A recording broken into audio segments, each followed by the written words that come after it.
Awesome. Well, top of the hour. So let's get started. Good morning and welcome to this month's Free Friday webinar. My name is Michele Matt and I'm an author and senior consultant at JER HR Group. We are delighted to have you participate in today's program called The 5 Behaviors of a Virtual Team. We've been doing these webinars. It started actually with my business Inspiring Solutions. And it's been now an 8-year run of giving people a dose of monthly motivation. And we definitely needed it over the last year. And it's an opportunity for us to expose you to or a sampling of one of our inspiring programs and or products. And like I said, I am delighted to have announced that we merged with another company over the past year, JER HR Group. They have offices in New York and North Carolina. Dana and I still office in Iowa, and collectively we represent over 40 experienced senior consultants and now offer a comprehensive resource for clients, including talent development, strategic planning, assessment tools, compensation consultation, performance management, workplace engagement, which is so important given how much we are now disconnected. And then a variety of HR services, support, and compliance. During this half hour, we're going to talk about some of the statistics that was found in a survey that Wiley recently published. You have a copy of that white paper, Closing the Virtual Teamwork Gap. And we're going to expose you to the 5 behaviors of a cohesive team, even getting you actively involved in some polling questions. And at the end, make sure you don't leave because we've got a lot of exciting announcements coming up to give you some additional resources. Speaking of resources, and Dana just asked in the chat box if everybody got the handout that was attached to the email. There were 3 separate documents. One was that white paper. Another was a single description of the program called Me to We. Your impact on a team. So if you're interested in learning more about how you can bring this into your organization, that gives you that description. And then we've also just announced our summer webinar schedule. And we want to make sure that everybody knows that we are changing the format from 3 30 minutes to just 1 45-minute webinar. We learned that people wanted to have a little more meat. And so we're going to focus in on 1 45-minute webinar, and we'll tell you more about that time. Since the pandemic has affected virtually everyone, every business, there's now a new way of doing business, of which, from a large perspective, means that employees are working virtually, working from home. And what that means is that there is a new skill set required. And so the white paper that we gave you is a great read. We encourage you to take a look at it. And some of the statistics that I think are really interesting is to think that 42% of workers in the United States are working from home. How many of you besides me have a dog or a cat nearby? Secondly, when asked, human resource professionals felt as though 90% felt as though most likely they would remain somewhat flexible beyond the pandemic, giving them a chance to continue to work from home.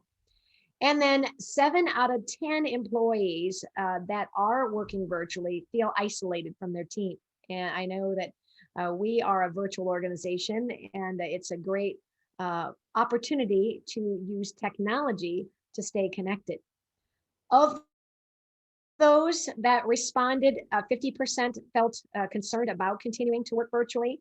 Some of the reasons would be the difficulty in connecting and communicating with colleagues. The challenge thus creates a definite hindrance on effective teamwork and carries out significant implications, not only for the teams, but for the overall organizational effectiveness. We have found that work can become less personal. You don't have the time to go out for lunch with your coworkers, or you don't have the casual chats in the hallways like you once did. There's a loss of organic, frequent interpersonal interactions. You don't get to know kind of what the family members of your coworkers are. So it creates that a little disconnect. And then making building and sustaining a foundation of trust difficult, which, by the way, happens to be the foundation of the 5 behaviors we're going to explore.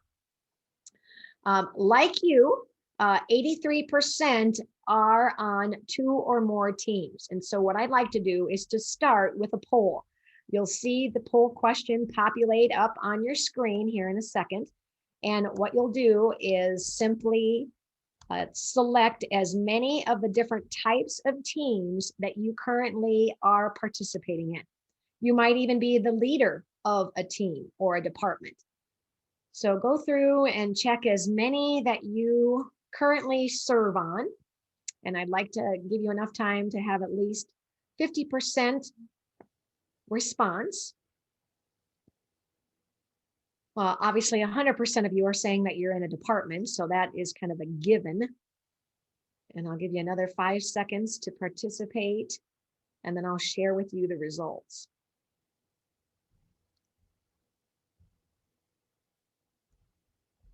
All right, great. And we hit our mark. Thank you for participating, and let me share with you the results.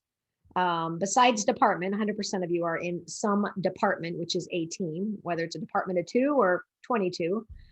Some of you are a manager or a supervisor or in a leadership team. And then it sounds like the next popular vote get is committees. Committees tend to be those that are assigned for a certain length of time. Membership may rotate depending on the topic at hand. And some of you probably are on multiple project teams. And we just launched a couple of projects teams within an organization yesterday. And I'll be talking about some of the things that I learned from that team. So what this means is you behave on a given team in a certain way. And this is Patrick Lencioni, the author of The 5 Dysfunctions of a Team. And I'd love for you to type in the chat box if any of you have read the book or are familiar with it, because what he has done, he's partnered with Wiley, one of our strategic partners, and collectively they have created a program that we're going to explore today. We have had several intact teams go through the 5 behaviors from a team development perspective. Today, we're going to explore the 5 behaviors of a personal development. So in other words, you on a given team. For instance, when we take a team that is intact, they get a description of their effectiveness. And as a result of the content of the education, as well as some follow-up exercises and applications, they actually do a follow-up. And so we have seen some tremendous growth in team development by using this tool. Today, we're going to talk about how you can identify your own tendencies and preferences on being in a team. And again, it may vary depending on if you're the leader or the type of team that you're on, your knowledge of the team. There's a lot of factors that influence that. But that personal development team profile is one that can help you better understand your natural contribution to a team. One of the things that the team development experience does is create a team credo, or we call it the promise. And I'll share with you what Dana and I had created when we went through this as a team of 2. What's the beauty of the tool we're going to refer to is that it can be applied to any organization, any team that you are a part of. And it also allows you to promote more of a collaborative culture, team environment.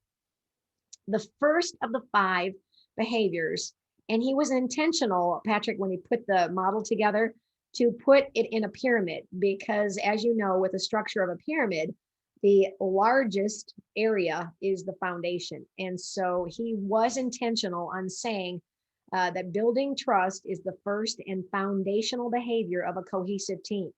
So in order for you to resolve conflict or to obtain commitment or accountability, you've got to have a team that trusts each other. So by definition, it means that you are willing to be completely vulnerable with one another. In other words, members are willing to let down their guard, admit their mistakes or flaws, and ask for help. When a team has trust, they tend to be unguarded and genuine or authentic with one another. They're willing to apologize and be open about their weaknesses or mistakes. They give each other the benefit of the doubt, thinking the best, not the worst about someone. And finally, they are willing to ask another for help without fear of being judged. And I think that's one of the reasons why people aren't willing to be vulnerable. When we teach vulnerability-based trust, we do a couple of exercises. And the one that I thought would be most appropriate for this webinar today would be to ask you to think and admit which of these 20 activities have you ever done? Maybe as a kid, maybe you've done it once, maybe you got caught. But if you were to add up the value of those activities, what would your total be? And you can type it in the chat box. Mine is 190. So let me give you a little bit of time to look through the list. In case you don't know what number 9 is, ding dong ditch might be a Midwestern thing, but it's when we used to run up to a doorbell or up to a house, ring the doorbell, and then run and hide and get a kick out of seeing people come on and turn the light on and then come out and no one was there. So that's what we call ding dong ditch. All right, I can tell the calculators are running. All right, so Dana, thank you. 180. And if you would, when you give your response, change the drop down to all panelists and attendees. And that way then everybody can see it. All right, Lori's got 160, 120. Thank you, Deborah. Yes, Dana, we have had some fun. I know I've been a part of some of those activities. All right, well, again, and then during a training like this might generate some good discussion. And it just kind of gets people to kind of break down their human aspect. So I'm going to do another poll on what might hold you back from actually being vulnerable. And one of the things that I like about this experience is that it works with your emotional intelligence. So it works from the inside out. So this time you only can pick one. If you were to think about in past or in a team, when you've not been or aren't able to be vulnerable, ask for help or apologize, why might that be? And I'll give you about 10, 15 seconds to think through that and just pick the primary reason why.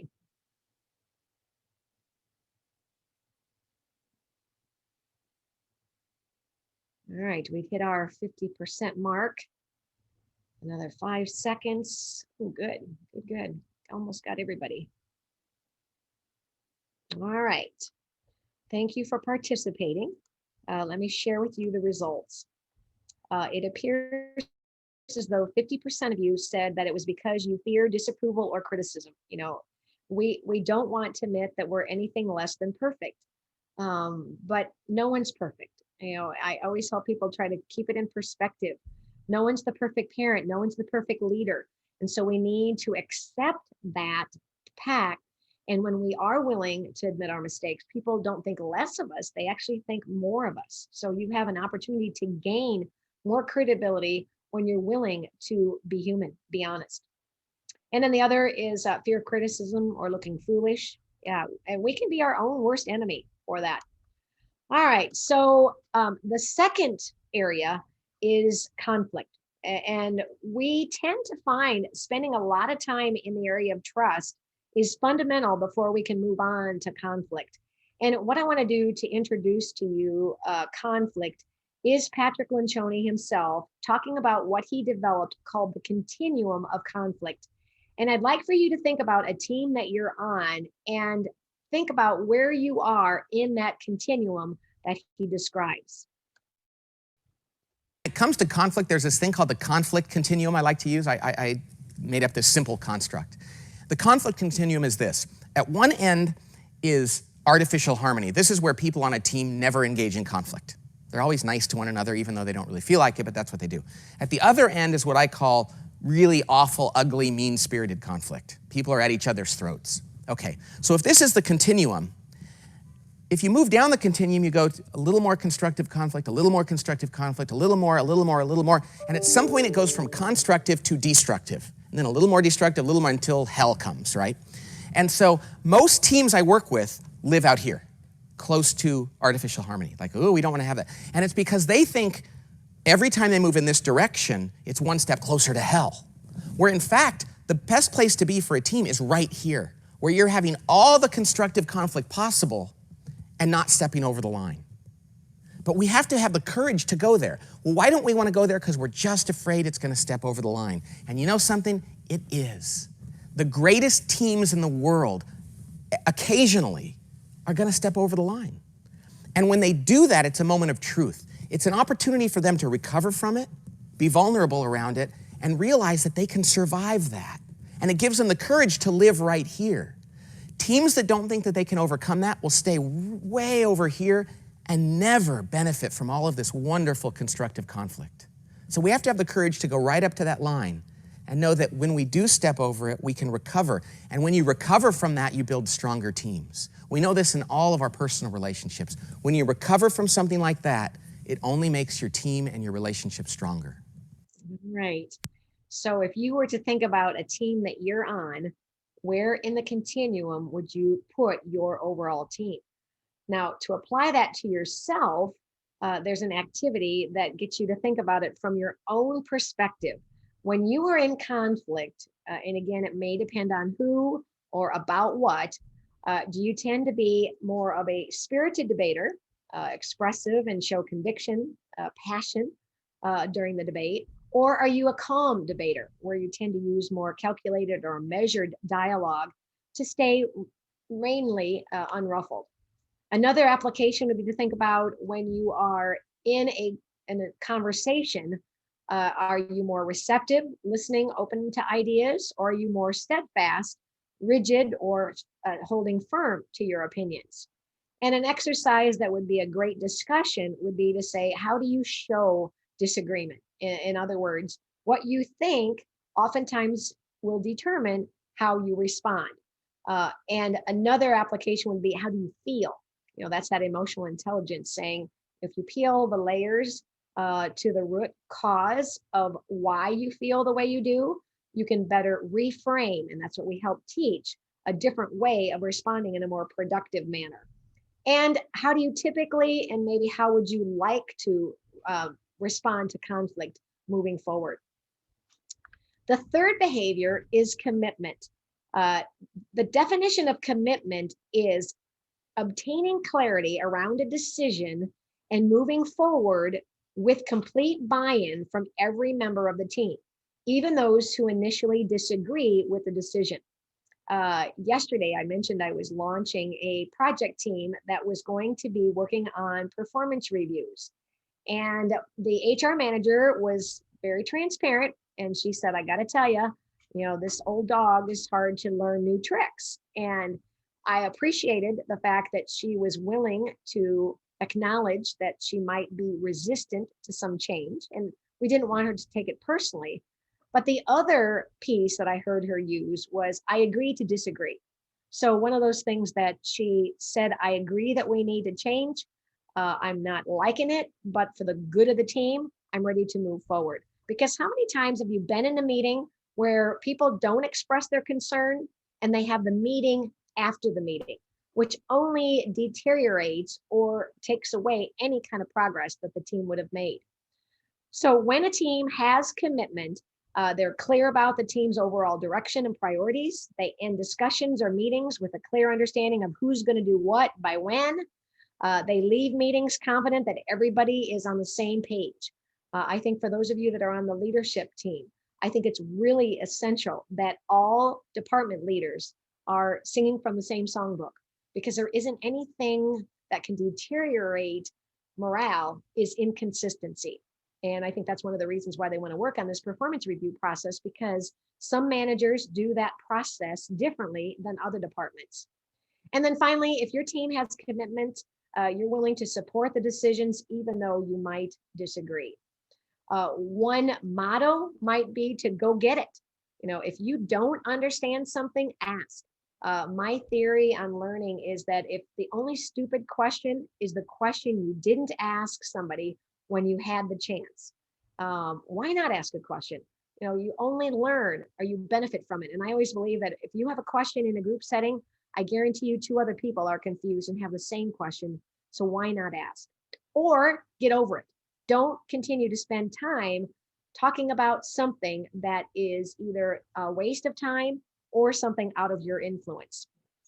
Now, from an application perspective, we'll ask a team to come up with a ground rule that the team can live by. And it's usually 3 to 5 areas that might cause or might have inflicted pain in the past to a team, and they want to move forward.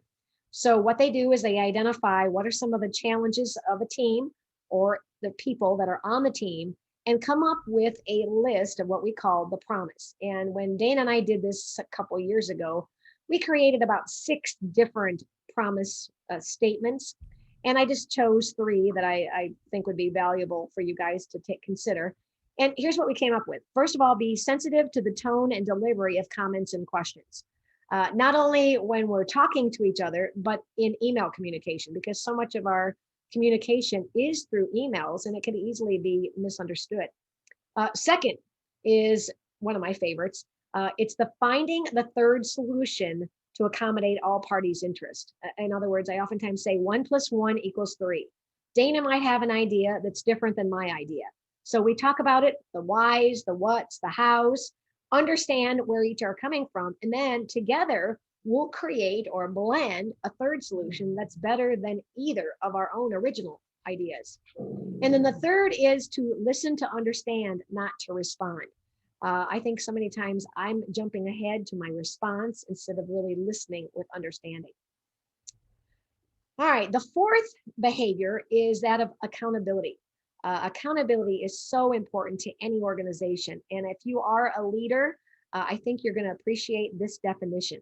In order to embrace accountability in a team, members need to call their peers on performance or behaviors that might hurt the team.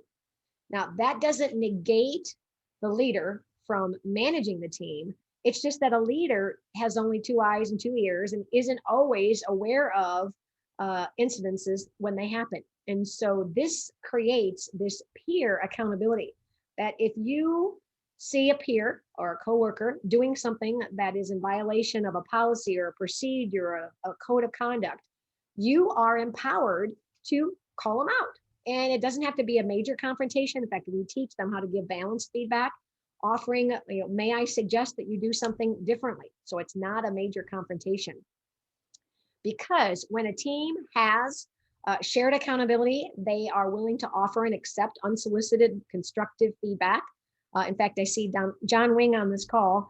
He and I conducted a course called Feedback to Move Ahead Stronger and Smarter. If you use feedback from your customers or your coworkers or your team, you can only benefit from the knowledge that you gain. Feeling pressure from your peers and the expectations they have. Why not learn from them versus knowing that they're talking around your back? You're willing to confront others. How many of you want to know if you're doing things well? Everybody likes to know that they're doing a good job. How many of you also want to know if you're not doing a good job? And I think that that's true about everyone. And then finally, if you are willing to share accountability, you are able to and encouraged to question each other about approaches and methods. On the 9 o'clock program, we had Brenda Thompson, who's on our team, and she is great with the Microsoft Word. And if I can get one little nugget of knowledge from her, I can save a lot of time. So learning from each other is a continuous process. And then the last behavior of a cohesive team is results. Now, it's the last of the 5, but in reality, it really should be the first focal point. So before we start working with an intact team, again, whether it's a council or a committee, I will ask for them to either create or refine their mission statement, because how many groups get together without a clear understanding of what they're trying to accomplish? So give you an example, the team that I worked with yesterday that was launching the review of the performance management process crafted a mission statement that sounded something like this. Review and improve a consistent performance management process. And I articulated some of those key words. Consistency was a concern from one department to the next. And the other key word that they honed in on was process. because they didn't want it to just be the annual review. They wanted to think about performance management as being something that happened throughout the entire year. So I really applauded their focal point. Because when a team is focused on results, you're going to attract and retain achievement-oriented employees. It minimizes individualistic behavior, so they understand the team's goal, not just their own. They celebrate and enjoy the success, as well as comfort and suffer collectively any failure or mistakes. And they benefit from the individual's talents because they're able to put aside what they individually want for the good of the team. And because they're more focused, they avoid and minimize distractions.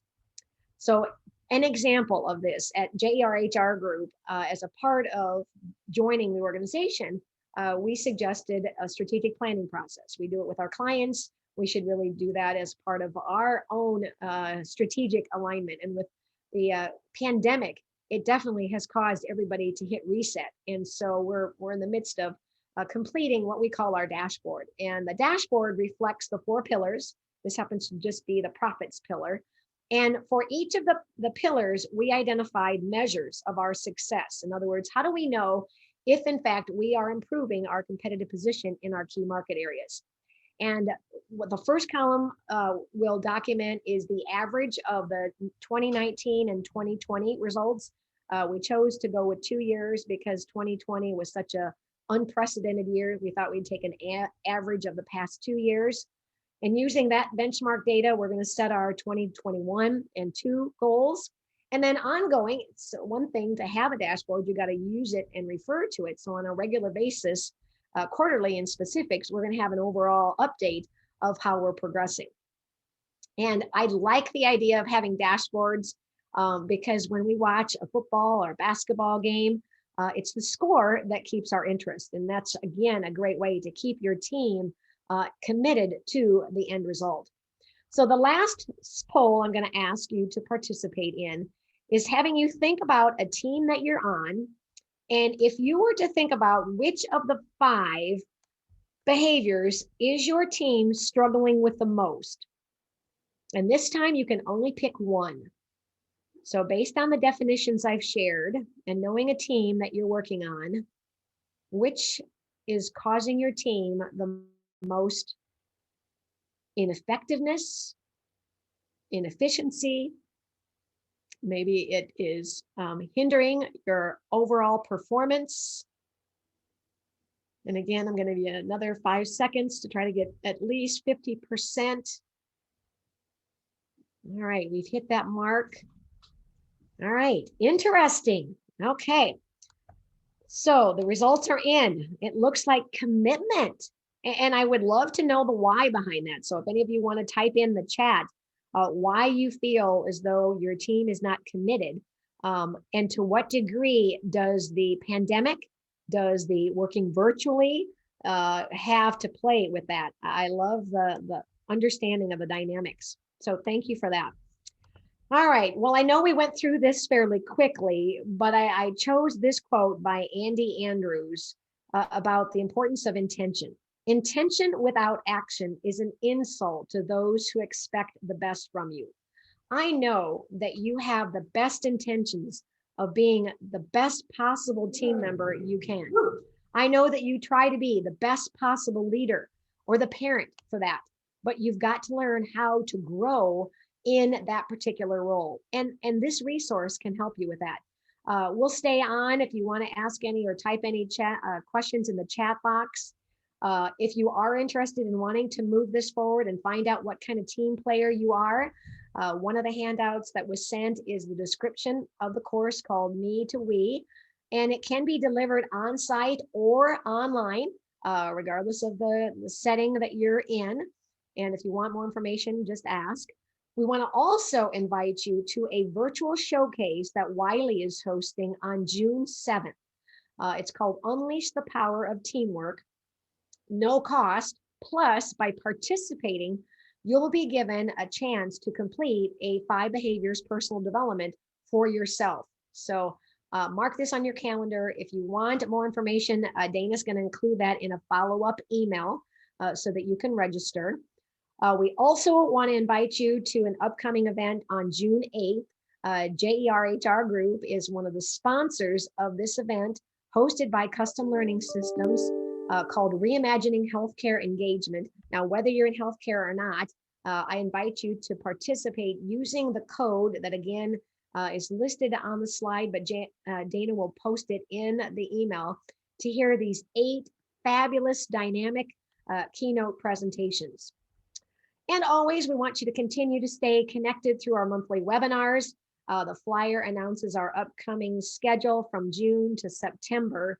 The big announcement is that we're not going to have 3 sessions like we've done today. We're only going to have 1. It'll be 45 minutes and it'll start at 9:30 Central, 10:30 Eastern. So don't miss out. We've got some great experienced consultants and presenters with a variety of really valuable human resource and talent development topics.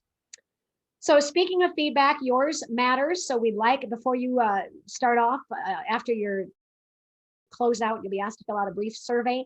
Give us your comments on the experience and any challenges that you're facing in 2021 so we can help you. I want to thank Dana for being, again, an extraordinary teammate for me. I want to thank all of you for joining us. Have a great weekend. Get out, enjoy some fun in the sun.